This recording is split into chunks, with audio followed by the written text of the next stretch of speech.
নমস্কার শ্রোতা বন্ধুরা, গল্প কথার আসরের আজকের বৈঠকে যোগদান করার জন্য আপনাদের সবাইকে অজস্র ধন্যবাদ।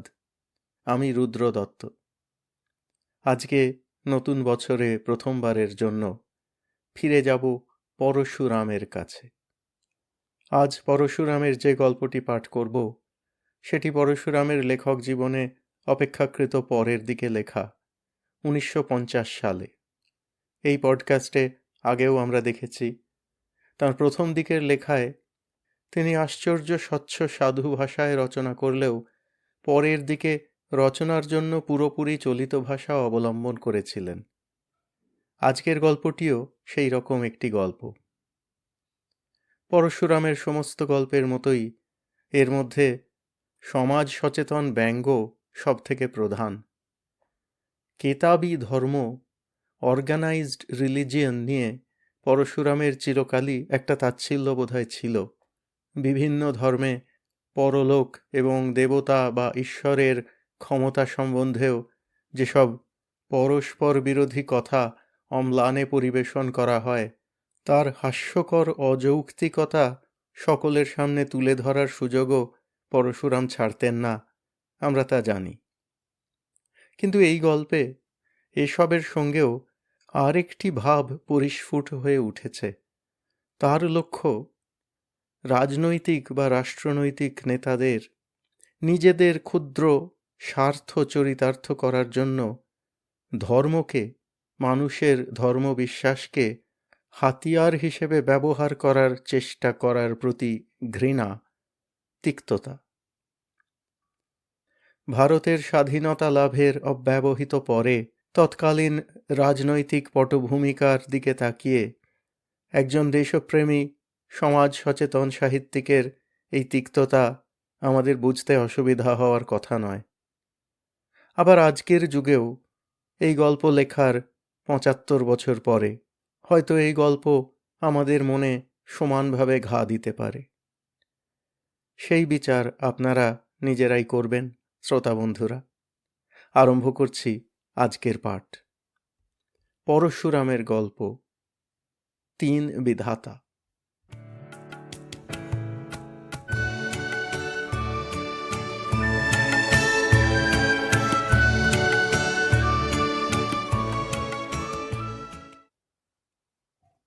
সমস্ত উচ্চ স্তরের আলাপ অর্থাৎ হাই লেভেল টক যখন ব্যর্থ হলো, তখন সকলে বুঝলেন যে মানুষের কথাবার্তায় কিছু হবে না, ঐশ্বরিক লেভেলে উঠতে হবে।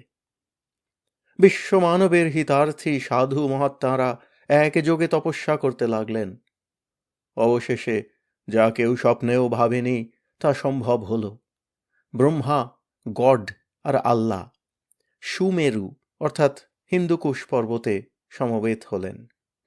আরও বিস্তর দেবতা ও উপদেবতার এই ঐশ্বরিক সভার বিতর্কে যোগ দেবার ইচ্ছা ছিল, কিন্তু অনেক সন্ন্যাসীদের গাজন নষ্ট হতে পারে এই আশঙ্কায় উদ্যোক্তারা কেবল ৩ বিধাতাকে আহ্বান করেছিলেন।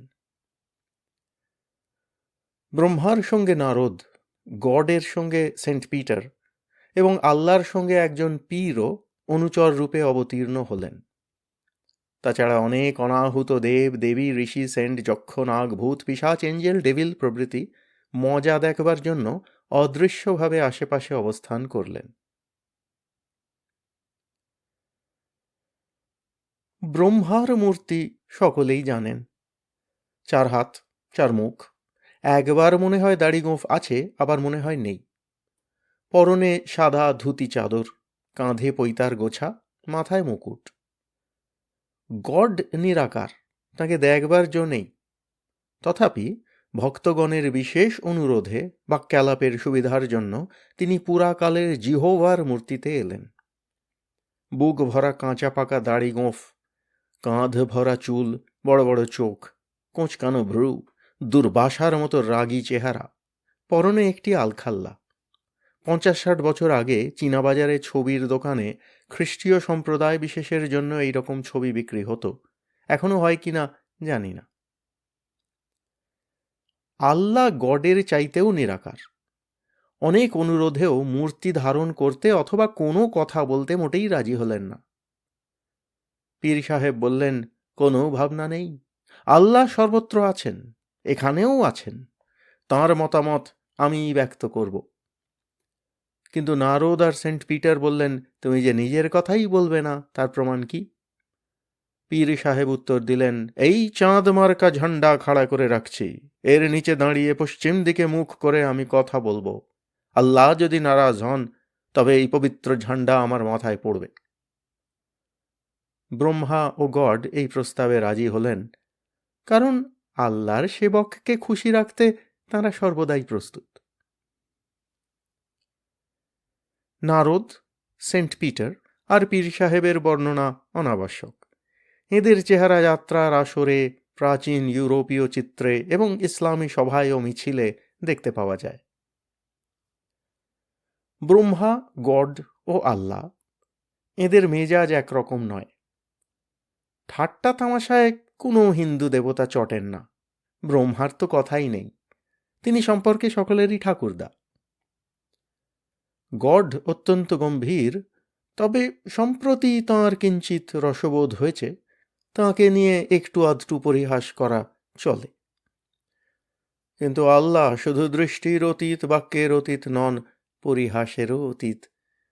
পাকিস্তানি শাসনতন্ত্রের মুখবন্ধে যে আল্লাহর আধিপত্য ঘোষণা করা হয়েছে, তা মোটেই তামাশা নয়। কালিদাস লিখেছেন, মহাদেবের তপস্যার সময় নন্দীর শাসনে গাছপালা নিস্পন্দ হল, ভোমরা মৌমাছি চুপ করে রইল, পাখি বোবা হল, হরিণের ছুটোছুটি থেমে গেল, সমস্ত কানন যেন ছবিতে আঁকা। তিন বিধাতার সমাগমে সুমেরু পর্বতেরও সেই অবস্থা হল। কিন্তু এরা ধ্যানস্থ না হয়ে তর্ক আরম্ভ করলেন দেখে স্থাবর জঙ্গম আশ্বাস পেয়ে ক্রমশ প্রকৃতিস্থ হল। ব্রহ্মাকে দেখেই জিহ্বারূপী গড ভ্রুকুটি করে বললেন, তুমি কি করতে এসেছ? তোমাকে তো আজকাল কেউ মানে না, শুধু বিয়ের নিমন্ত্রণপত্রে তোমার ছবি ছাপা হয়। কৃষ্ণ, শিব, কালী বা রামচন্দ্র এলেও কথা ছিল। ব্রহ্মা বললেন, তাঁরা আমাকেই প্রতিনিধি করে পাঠিয়েছেন। পীর সাহেব অবাক হয়ে ব্রহ্মার দিকে চেয়ে আছেন দেখে নারদ বললেন, কি দেখছো সাহেব? পীর চুপি চুপি বললেন, এর তো চারো তরফ চার মুখ, বিছানায় শোন কি করে? নারদ, শোবার জো কি, ভর রাত ঠায় বসে থাকেন, ইনি ঘুমলে তো প্রলয় হবে। পীর, ইয়া গজব। সেন্ট পিটার কর জোড়ে বললেন, এখন সভার কাজ শুরু করতে আজ্ঞা হোক। ব্রহ্মা বললেন, মাই হেভেনলি ব্রাদার্স, মেরে আসমানি বারাদারান, আমাদের প্রথম কর্তব্য হচ্ছে এই সভায় একজন সভাপতি স্থির করা।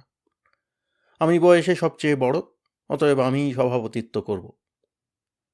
গড বললেন, তা হতেই পারে না, তুমি হচ্ছ ৩৩ কোটির একজন, আর আমি হচ্ছি একমাত্র অদ্বিতীয় ঈশ্বর। ঝান্ডার দিকে সসম্ভ্রমে 2 হাত বাড়িয়ে পীর সাহেব বললেন, ইনিও, ইনিও। গড, বেশ তো, আমি আর ইনি দুজনেই একমাত্র অদ্বিতীয় ঈশ্বর, কিন্তু আমি হচ্ছি সিনিয়র, অতএব আমিই সভাপতি হব। ব্রহ্মা, দাদা, কতদিন এই বিশ্বব্রহ্মাণ্ড চালাচ্ছ? জগৎ সৃষ্টি করেছ কবে? গড, আমার পুত্র যিশু জন্মাবার প্রায় 4000 বৎসর আগে। ব্রহ্মা, তার আগে কি করা হতো? গড, বাংলা বাইবেল পড়নি বুঝি? ঈশ্বরের আত্মা জল মধ্যে নীলীয়মান ছিল। ব্রহ্মা, অর্থাৎ ডুব মেরে ঘুমোচ্ছিলে। আমাদের নারায়ণ ডোবেন না, ভাসতে ভাসতে নিদ্রা যান। আল্লাহ তালা কি বলেন? পীর, কোরআন শরীফ পড়ে দেখবেন, তাতে সব কুছ লেখা আছে। গড, ব্রহ্মা, তুমি না বিষ্ণুর নাইকুণ্ডু থেকে উঠেছিলে? তোমারও নাকি জন্ম মৃত্যু আছে? ব্রহ্মা, তাতে কি হয়েছে? আমার একটি জীবন কালই যে বিপুল, 31-এর পিঠে 13টা শূন্য দিলে যত হয় তত বৎসর। তুমি যখন জলমধ্যে নীলীয়মান ছিলে, তখনও আমি দেদার সৃষ্টি করেছি। নারদ কৃতাঞ্জলি হয়ে বললেন, প্রভুরা, আমি বলি কি, কে বড় কে ছোট সে তর্ক এখন থাকুক, আপনারা 3 জনেই সভাপতিত্ব করুন। সেন্ট পিটার বললেন, সেই ভালো, পীর সাহেব নীরবে ডাইনে বাঁয়ে উপরে নিচে মাথা নাড়তে লাগলেন।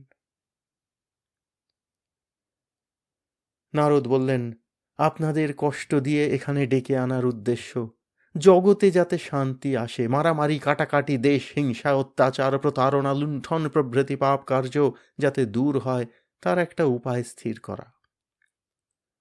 ব্রহ্মা, গড ভায়া, তুমি একটা উপায় বাতলাও। গড, উপায় তো বহুকাল আগেই বলে দিয়েছি। জগতের সমস্ত লোক যিশুর শরণাপন্ন হোক, তাঁর উপদেশ মেনে চলুক, দুদিনে শান্তি আসবে, পৃথিবীতে স্বর্গরাজ্যের প্রতিষ্ঠা হবে। ব্রহ্মা, কিন্তু দেখতেই তো পাচ্ছ লোকে যিশুর উপদেশ মানছে না, তবু তুমি চুপ করে আছো কেন? তোমার বজ্র ঝঞ্ঝা, মহামারী, অগ্নিবৃষ্টি এসব কি হলো?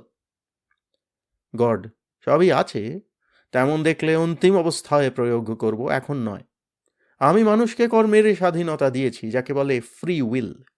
মানুষ যদি জেনে শুনে উৎসন্নে যায় তো আমি নাচার। ব্রহ্মা, তাহলে মানছ যে মানুষের কুবুদ্ধি দূর করার শক্তি তোমার নেই? আল্লাহ তালার মত কি? পীর, দুনিয়ার লোক যদি ইসলাম মেনে নেয় তবে সব দুরুস্ত হয়ে যাবে। নারদ, যারা মেনে নিয়েছে তাদেরও তো গতিক ভালো দেখছি না, আল্লাহ তাদের খৈরিয়ত করেন না কেন? পীর, আগে সকলকে পাকিস্তানের সঙ্গে এক দিল হতে হবে। নারদ, তা তো হচ্ছে না, আল্লাহ জোর করে সকলকে এক দিল করে দেন না কেন? পীর, আল্লাহর মর্জি। গড, শোনো ব্রহ্মা, আমি একজোড়া নিষ্পাপ মানুষই সৃষ্টি করে তাদের ইদং কাননে রেখেছিলুম। তারা শান্তিতে ছিল, কিন্তু তোমাদের তা সইল না। তোমার এক বংশধর সেখানে গিয়ে কুমন্ত্রণা দিয়ে আদম আর হবাকে নষ্ট করলে। ব্রহ্মা, সে তো শয়তান করেছিল, তোমারই এক বিদ্রোহী অনুচর। গড, শয়তান অতি বজ্জাত, কিন্তু আদম হবাকে সে নষ্ট করেনি, করেছিল বাসুকি, তোমারই এক প্রপৌত্র। ব্রহ্মা, বাসুকি? সাপ হলেও সে অতি ভালো ছোকরা, কুমন্ত্রণা কখনোই দেবে না। আচ্ছা, তাকেই জিজ্ঞাসা করা যাক। নারদ, ডাকো তো বাসুকিকে। নারদ হাঁক দিলেন, বাসুকি, ওহে বাসুকি। নিকটেই একটি দেবদারু গাছের ডালে লেজ জড়িয়ে বাসুকি ঝুলছিলেন। ডাক শুনে সড়াক করে নেমে এলেন। দণ্ডবৎ হয়ে ব্রহ্মাকে প্রণাম করে বললেন, কি আজ্ঞা হয় পিতামহ? ব্রহ্মা, হ্যাঁ হে, তুমি নাকি ইদং কাননে গিয়ে হবা আর আদমকে নষ্ট করেছিলে? বাসুকি তাঁর চেরা জিভ কামড়ে বললেন, ছি ছি, তা কখনো পারি? ভুল শুনেছেন প্রভু, যদি অভয় দেন তো প্রকৃত ঘটনা নিবেদন করি। ব্রহ্মা, অভয় দিলুম, তুমি ব্যাপারটা প্রকাশ করে বলো। বাসুকি বলতে লাগলেন, সে কি আজকের কথা! সমুদ্র মন্থনের পর আমার সর্বাঙ্গে অত্যন্ত বেদনা হয়েছিল। দুই অশ্বিনী কুমারকে জানালে তাঁরা বললেন, ও কিছু নয়, হাড় ভাঙেনি, শুধু মাংস একটু থেঁতলে গেছে, দিন কত খাওয়া বদলে এসো, সেরে যাবে। তখন আমি পৃথিবী পর্যটন করতে লাগলুম। বেড়াতে বেড়াতে একদিন তৌরস পর্বতের পাদদেশে এসে দেখলুম উপরে একটি চমৎকার উপবন রয়েছে। ঢোঁড়া সাপের রূপ ধরে পাহাড়ের খাড়া গা বেয়ে সড়সড় করে উপরে উঠলুম। দেখলুম দুটি নরনারী সেখানে বন্দী হয়ে আছে। তারা একেবারে অসভ্য, কিছুই জানে না, লজ্জাবোধও নেই। দেখে আমার দয়া হলো। মেয়েটির কাছে গিয়ে মধুর স্বরে বললুম, ওই সর্বাঙ্গ সুন্দরী, তুমি কার কন্যা, কার পত্নী? তোমার পরনে কাপড় নেই কেন? চুল বাঁধনি কেন? নখ কাটনি কেন? গলায় হার পরনি কেন? ওই যে ষণ্ডার জঙ্গলি পুরুষটা ঘাস কাটছে, ওটা কে? তোমাদের চলে কি করে, খাও কি? আমার সম্ভাষণে মেয়েটি খুশি হলো, একটু হেসে বললে, আমি হচ্ছি হবা, ওর নাম আদম, আমার বর। আমি কারও কন্যা নই, আদমের পাঁজরা থেকে জিহোভা আমাকে তৈরি করেছেন। আমরা এখানে চাষবাস করি, ফলমূল খাই, মনের আনন্দে গান গাই আর নেচে বেড়াই। জিজ্ঞাসা করলুম, কি ফল খাও? আম, কাঁঠাল, কলা আছে?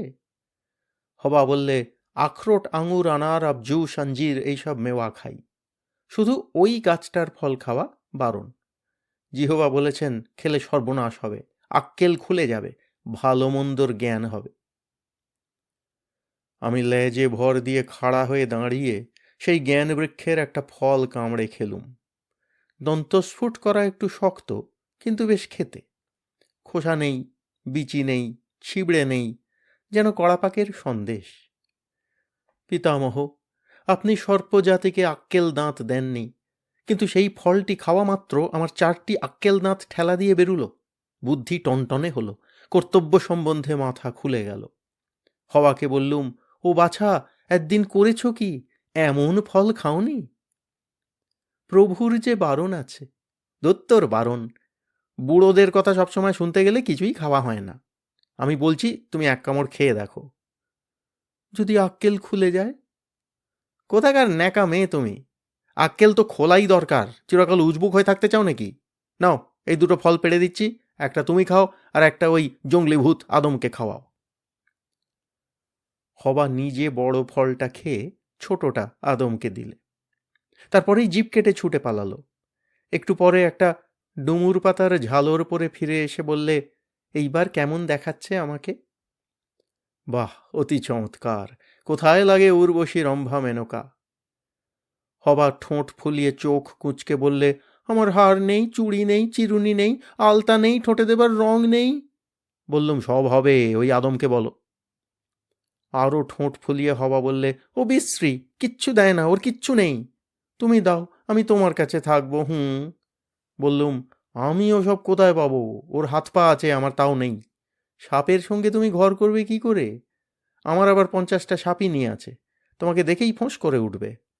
ভাবনা কি খুকি, তোমার বরের কাছে গিয়ে ঘ্যান ঘ্যান করে আবদার করো, তাহলেই ও রোজগার করতে যাবে, যা চাও সব এনে দেবে। এমন সময় হঠাৎ ঝড় উঠল, বিদ্যুৎ চমকানির সঙ্গে বজ্রনাদ হতে লাগলো।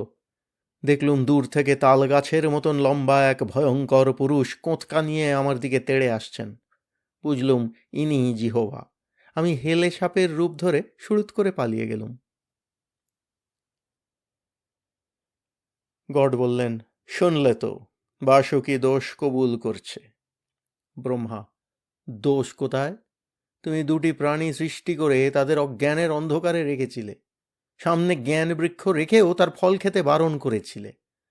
বাসুকি দয়া করে তাদের জ্ঞান দান করেছে। গড ছাই করেছে, আমার উদ্দেশ্যই পণ্ড করেছে। সেই আদি মানব মানবীর আদিম অবাধ্যতার ফলেই জগতে পাপ আর দুঃখ কষ্ট এসেছে। সেন্ট পিটার বললেন, শ্রীকৃষ্ণও তো অজ্ঞদের বুদ্ধিভেদ করতে বারণ করেছেন। নারদ, ভুল বুঝেছ বাবাজি।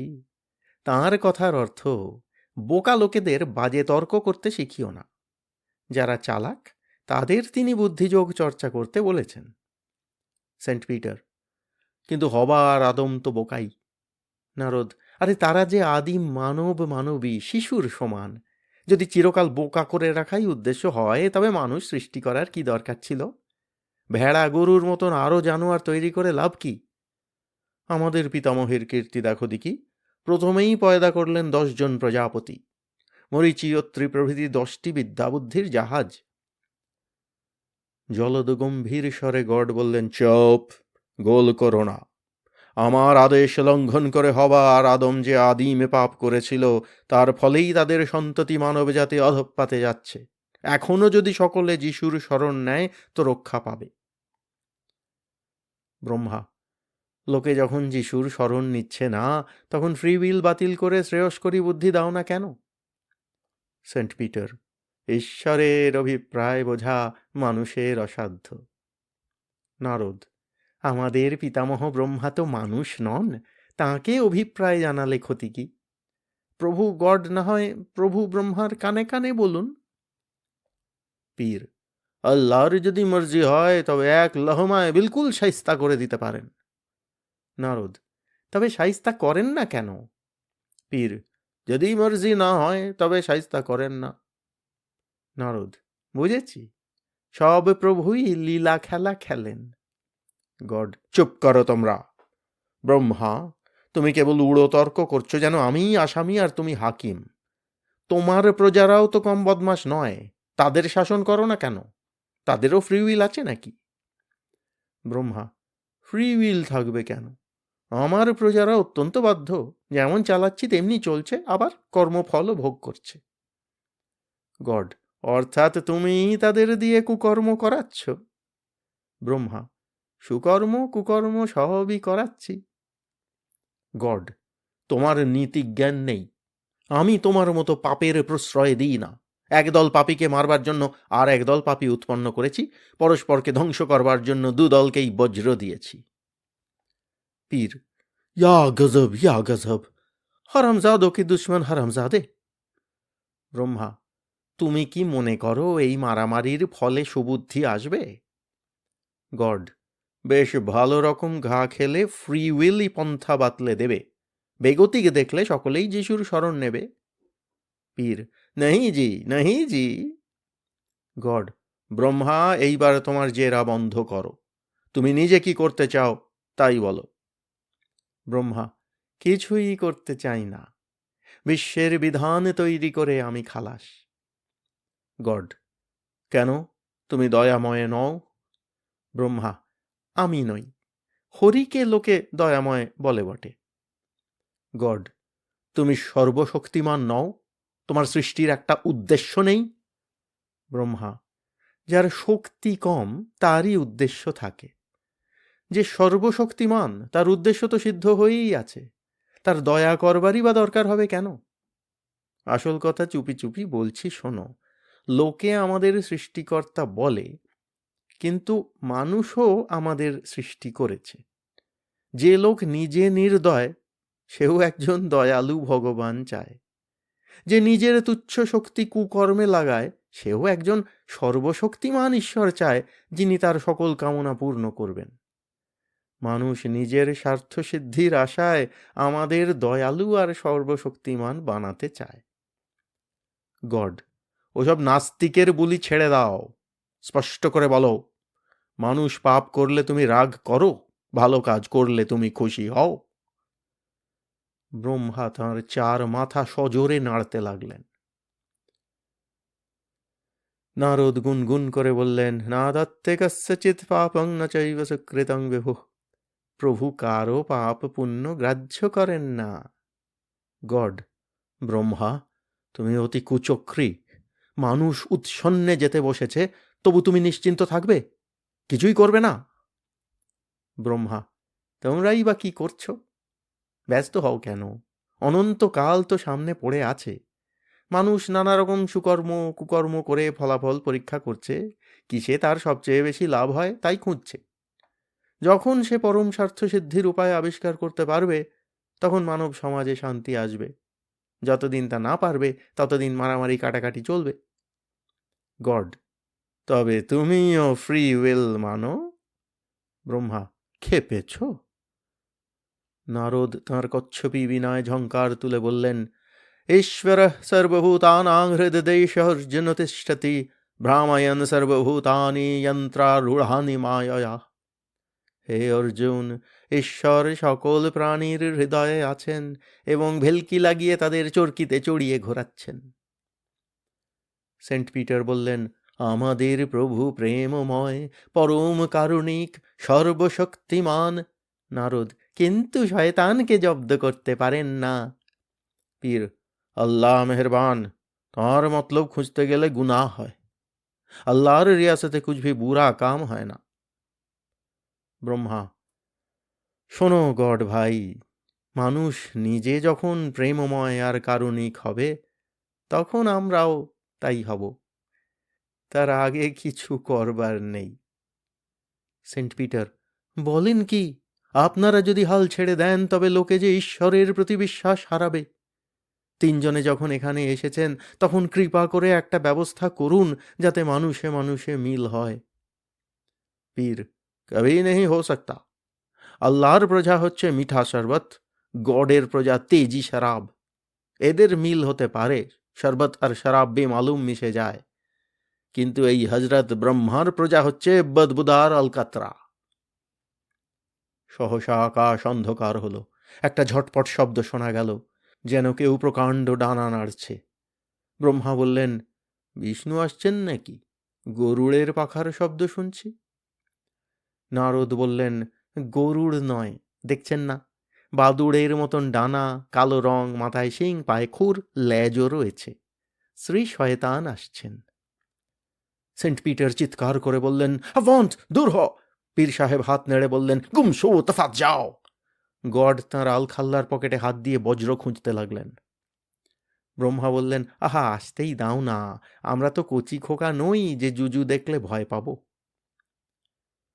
শয়তান অবতীর্ণ হয়ে মিলিটারি কায়দায় অভিবাদন করে বললেন, "প্রভুগণ, যদি অনুমতি দেন তো কিঞ্চিত নিবেদন করি।" গড মুখ গোঁজ করে রইলেন। সেন্ট পিটার আর পীর সাহেব চোখ বুজে কানে আঙুল দিলেন। ব্রহ্মা সহাস্যে বললেন, "কি বলতে চাও বৎস?" শয়তান বললেন, "পিতামহ, আপনারা 3 বিধাতা এখানে এসেছেন, এমন সুযোগ আর মিলবে না। সেজন্য আপনাদের সঙ্গে একটা চুক্তি করতে এসেছি। জগতের সমস্ত ধনী মানি মাতব্বর লোকেরা আমাকে তাঁদের দূত করে পাঠিয়েছেন। তাঁরা চান কর্মের স্বাধীনতা, কিন্তু তার ফলে ইহলোকে বা পরলোকে তাঁদের কোনো অনিষ্ট যেন না হয়। এর জন্য তাঁরা আপনাদের খুশি করতে প্রস্তুত আছেন।" ব্রহ্মা, অর্থাৎ তাঁরা বেপরোয়া দুষ্কর্ম করতে চান। মূল্য কি দেবেন? চালকলার নৈবেদ্য? হোমাগ্নিতে 10 ভেজিটেবল ঘি ঢালবেন? শয়তান, না প্রভু, ওসব দিয়ে আপনাদের আর ভোলানো যাবে না, তা তাঁরা বোঝেন। তাঁরা যা রোজগার করবেন তার একটা অংশ আপনাদের দেবেন। ব্রহ্মা, নগদ টাকা আমরা নিতে পারি না। শয়তান, নগদ টাকা নয়, আপনাদের খুশি করবার জন্য তারা প্রচুর খরচ করবেন। মন্দির, গির্জা, মসজিদ, মঠ, আতুর আশ্রম বানাবেন। হাসপাতাল, রেড ক্রস, স্কুল, কলেজ, টোল, মাদ্রাসা এবং মহাপুরুষদের স্মৃতিরক্ষার জন্য মোটা টাকা দেবেন। বুভুক্ষুকে খিচুড়ি খাওয়াবেন, শীতার্তকে কম্বল দেবেন। আপনার মানসপুত্রদের বংশধর কে কে আছেন বলুন, তাদের বড় বড় চাকরি আর মোটর কার দেয়া হবে। এইসবের পরিবর্তে আপনারা আমার মক্কেলগণকে নিরাপদে রাখবেন। ব্রহ্মা, কত খরচ করবেন? শয়তান, ধরুন তাদের উপার্জনের 1/4। ব্রহ্মা, তাতে হবে না বাপু। শয়তান, আচ্ছা 2%। ব্রহ্মা, আমাকে দালাল ঠাউরেছ নাকি? শয়তান, 5%, 10, 15, 20? আচ্ছা, না হয় 25% আপনাদের বৃত্তার্থে খয়রাত করা হবে। তাতেও রাজি নন? উহ, আপনার খাঁই দেখছি দেশ সেবকদের চাইতেও বেশি। কবছর জেল খেটেছেন প্রভু? আচ্ছা, আপনিই বলুন, কত হলে খুশি হবেন? ব্রহ্মা, শতকরা পুরোপুরি 100 চাই। নারদ, ওহে শয়তান, প্রভু বলছেন কর্মের সমস্ত ফল সমর্পণ করতে হবে, তবেই নিষ্কৃতি মিলবে। শয়তান, তাহলে তো রোজগার করাই বৃথা। যদি সবই ছেড়ে দিতে হয় তবে চুরি, ডাকাতি, লুটপাট, মারামারি করে লাভ কি? ব্রহ্মা, এই কথা তোমার মক্কেলদের বুঝিয়ে দিও। কিছু হাতে রেখে চুক্তি করা যায় না। গড আর আল্লাহ তাআলা কি বলেন? কই, এরা সব গেলেন কোথা? নারদ, সবাই অন্তর্হিত হয়েছেন। শয়তান, তবে আমিও যাই পিতামহ, আপনি তো নিরাশ করলেন। ব্রহ্মা, একটু থামো, শুধু হাতে ফিরে যেতে নেই। একটা বর দিচ্ছি।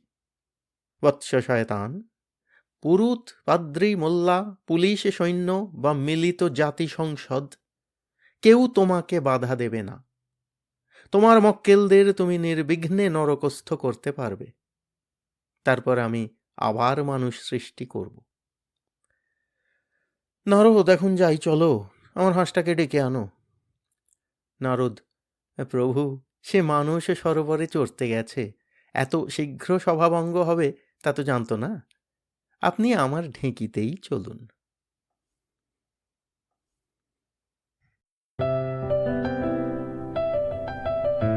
আপনাদের মতামত আমাদের জানাতে ভুলবেন না কিন্তু শ্রোতা বন্ধুরা। আমাদের ওয়েবসাইট golpokothar.org,